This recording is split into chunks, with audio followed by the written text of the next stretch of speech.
Hey guys, Christian Hernandez here, also known as CJ Hernandez. Today we're going to be doing a review on diff building.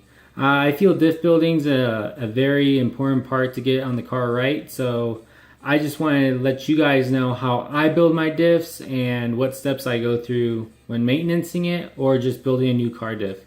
Today, the diff we're going to be looking at today is the Tekno eb410 front diff.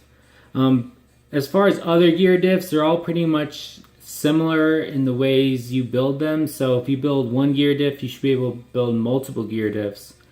But for today, the platform we're going to be focusing on is the Tekno eb410.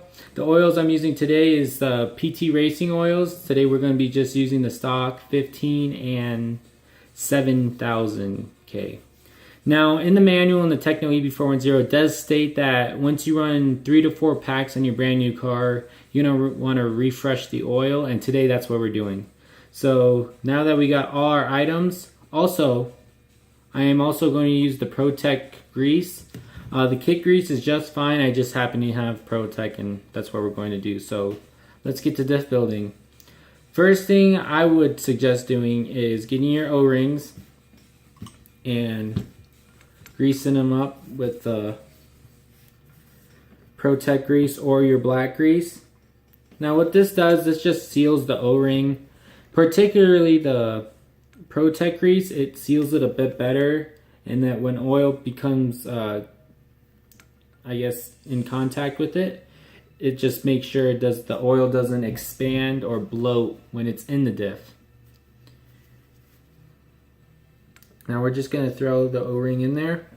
What I like to use is just my little Allen wrench, and I'll just seat the O-ring in there, and then I'll grab some more grease and dab it around, wipe any excess extra I don't want, and I'll just move it around in the diff.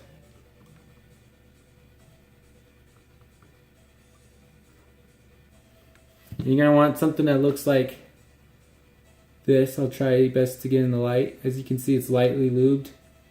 You don't want to put too much because then it's just access and then it's just going to get in your diff oil.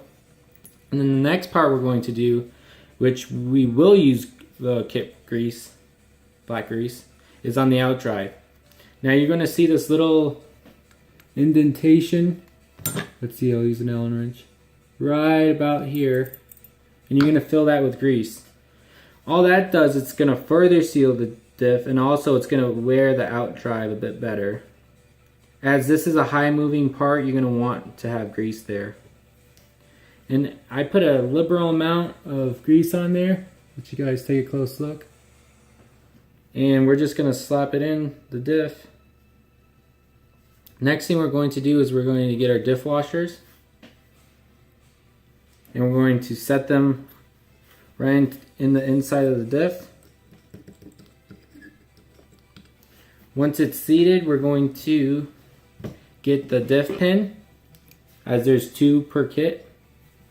And we're going to, you want to make sure the shim is sitting flat, and you're going to want to find that outdrive hole. Once you've found it, you're going to get your pliers, and you're going to put the diff pin into the outdrive. May take a bit of convincing, but it'll get in there. Once you have it seated in there,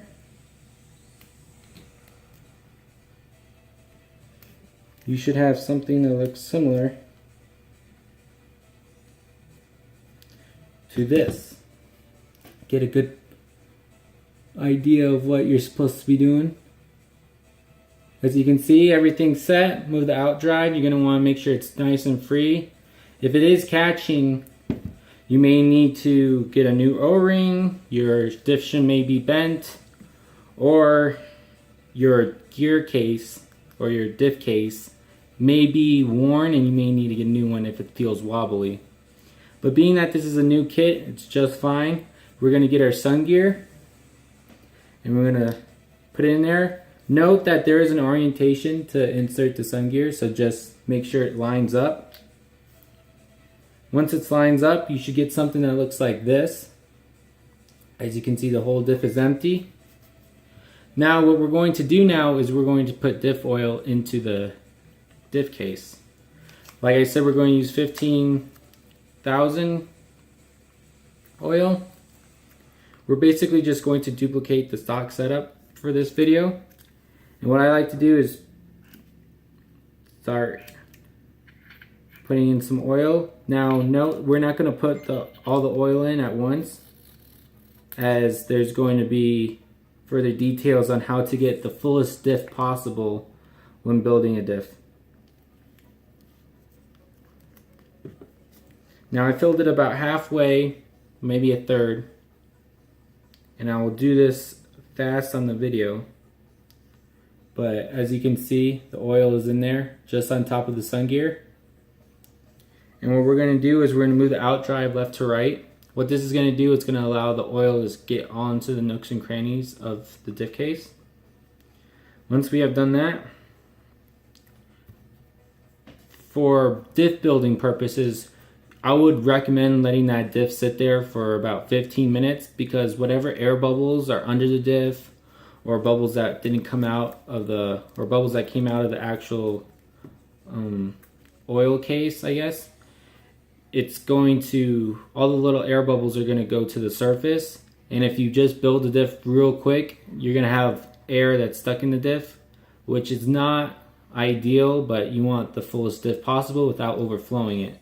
But for this video, I'm going to do everything at once. So just note that there is times you're going to have to wait for the diff. And what I usually do is, if I have another diff out, I'll start building that diff. And then by the time I'm done building to that step, the diff's ready to go. But for this video, we're going to just build the diff straight out for time's sakes. As you can see, I'm putting the spider gears onto the cross pins. You're going to want to make sure all of them move freely, as you don't want any binding inside the diff, as that can cause further problems. And what we're going to do now is we're going to drop in our spider gears. Make sure it seats all the way into the grooves. Then we're going to start moving the gears a little bit left to right. And then we're going to get the sun gear, our second sun gear, and place it on top of the oil or the spider gears we just inserted. Now you should get something similar to this. The sun gear is on top of the spider gears, and then what I like to do is get your clean paper towel and then wipe all the excess oil off.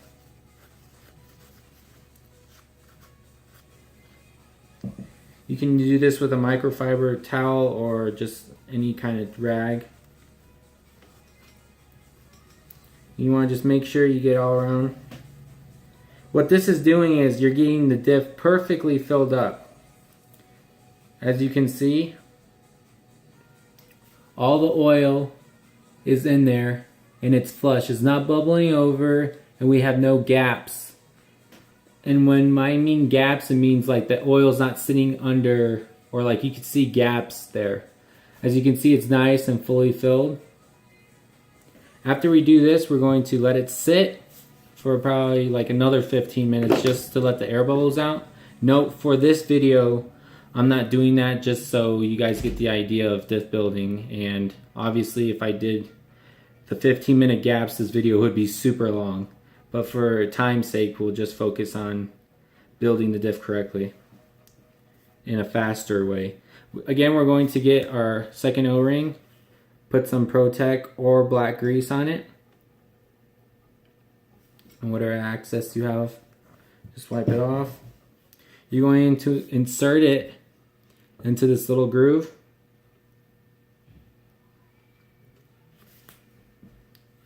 And it should look something about like this.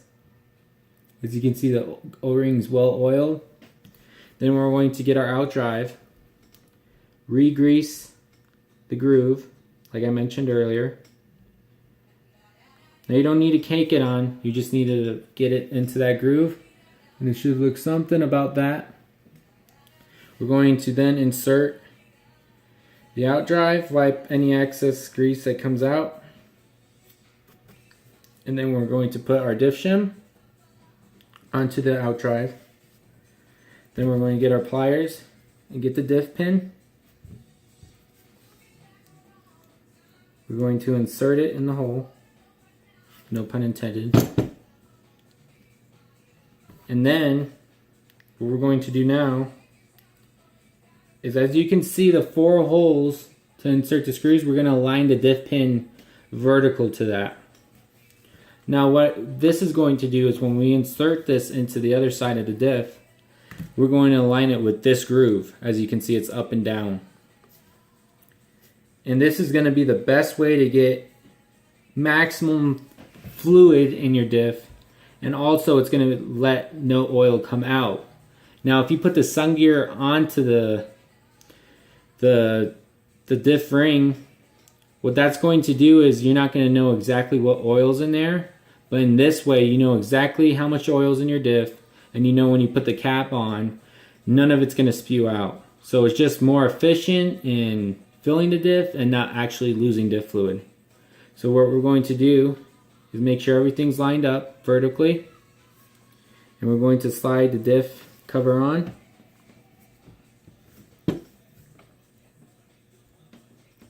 And if you feel it's a bit crooked, I like using my Allen wrench and just line it up that way. And as you can see, the diff case and the diff cover is fully seated on, and there's no oils that spilled out. So you're getting the maximum oil that's going into your diff. And then what we're going to do is just tighten the diff down with the diff screws.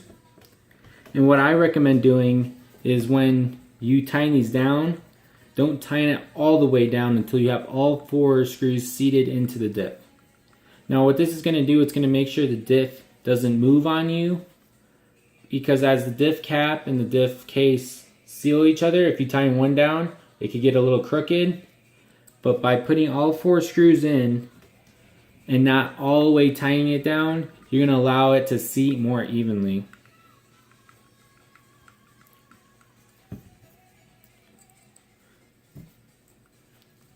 And then what I like to do is that once I have all screws screwed in, I like to flip-flop each screw. Now when I mean flip-flop, I mean I'm going to tighten each screw down on the opposite end. And I will show you guys how I do that in just a sec. Now for this screw right here, we got all 4 screws in. I'm going to tighten the screw snug, not Hulk tight, snug. I'm going to snug it up to the diff case. Once it's snug up, I'm going to go to the opposite side of the diff case and tighten that screw down and snug it. Then once we have done 2 opposite sides, we're going to move on the other ones. We're going to tighten this one down, snug, and we're going to do the same to the opposite side. Once you have snugged the screws, you want to feel the diff action, and then if it feels smooth, great. If it feels notchy, then you may have built the diff wrong, or you need to get new gears inside the diff. Now what I'm going to do is snug it a bit further, and I'm rotating on each opposite side of the diff case. So I'm going from left to right, up and down, and I'm just going to further tighten it down. If it budges, if it doesn't, then it's fine. And as you can see, the diff is still smooth, and that's how you build a diff. Now once you have built a diff, you have already cleaned your ring gear, and what we're going to do here is also grease the gear ring. So what I'm going to do is just put 3 dabs of grease. And what I like to do is I'll try to form it like a triangle. So I have one here, and one on the opposite side.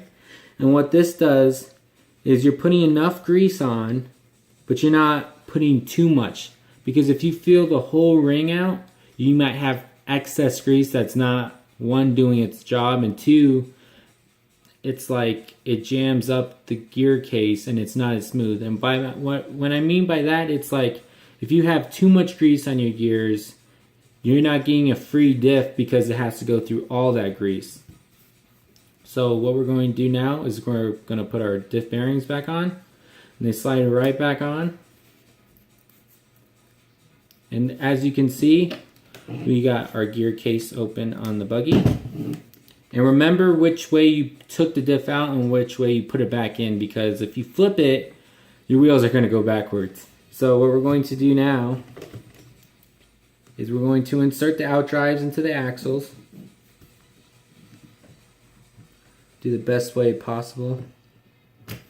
As you can see, it flops right in, and you should get something like that. Now remember, we just greased our ring gear, so what I like to do now is move the diff, or move the axles and move that grease around onto the diff ring.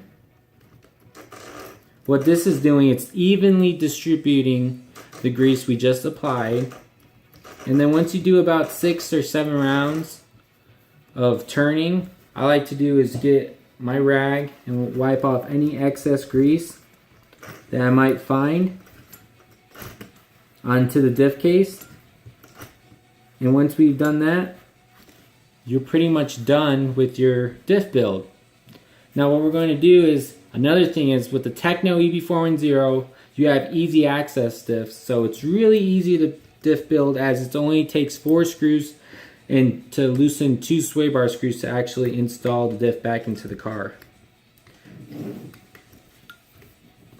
Make sure everything's seated. We're going to slide the diff cover back on, or the gearbox cover, and then we're just going to tighten these guys down.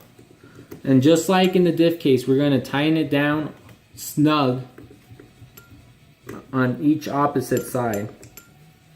So we're going to kind of do like an X formation when we tighten these screws down. And what that's going to do, it's going to allow the gearbox cover to seat evenly, and it doesn't bind too much in one area.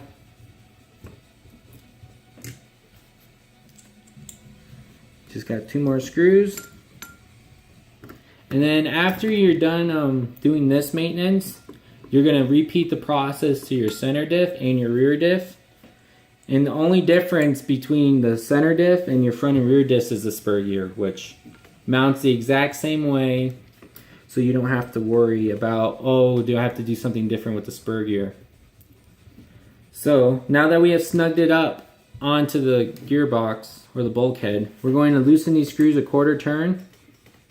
And what this does, it's going to allow the diff to move a lot more freely. And it's just for stock racing and mod racing, this is just the preferred way. As a freer diff means more horsepower, doesn't need a fight, and it's less drag. And if you're not running a front sway bar, you pretty much already finished this process. But if you are running a sway bar, I just loosen the sway bar screws a bit, and then once I've done that, I just slide in the sway bars back into the sway bar sockets.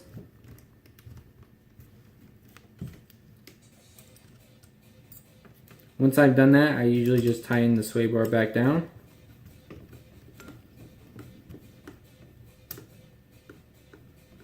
And you just want to snug these screws, as they are 1.5 millimeters. You don't need to Hulk tight it.